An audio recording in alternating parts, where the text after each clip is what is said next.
Justin Brownlee, buhat na naman ang buong barangay. Isaac Go, nagtamo ng injury. Coach Yeng, hindi tanggap ang pagkatalo sa Hinebra.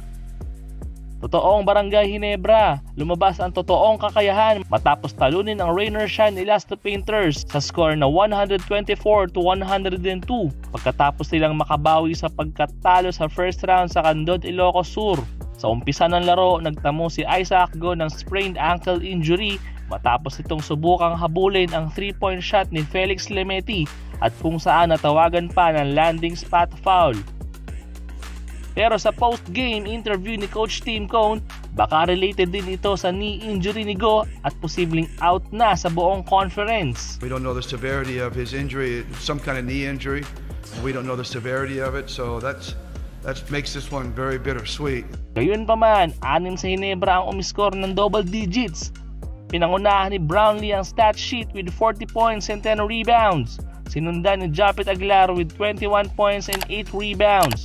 Si Stephen Holt naman ay nag-ambag ng 18 points habang si Scottie Thompson at RJ Barrientos naman with 14 and 13 points. Raining threes nga din para sa Hinebra kung saan 10 dito ay kanilang pinakawalan sa second half. Sa nakaraang post-game interview ni Coach Yeng, masasabi lang daw niya na title contender na sila kung matalo nila ang Hinebra sa pangalawang pagkakataon.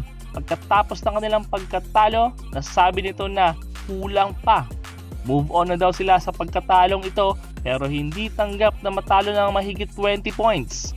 Kumpara sa naging talo nila sa San Miguel na matalo ng 1 puntos at sa hindi inaasahang winning shot ni Junmar Fajardo. Sa San Miguel, okay pa rin naman sa amin. We think it's a loss where you can learn a lot from. Triple tie sa 5-2 win-loss slate ang San Miguel, Hinebra at Rain or Shine sa Group B. 4 na teams lang ang kukunin per group para makapasok sa quarter-final round. Sa tingin ninyo, sino ang magta-top 4 sa Group B at papasok sa quarter-finals? Comment down below. Para sa iba pang PBA updates, don't forget to like and subscribe dito sa Sports Junkie PH.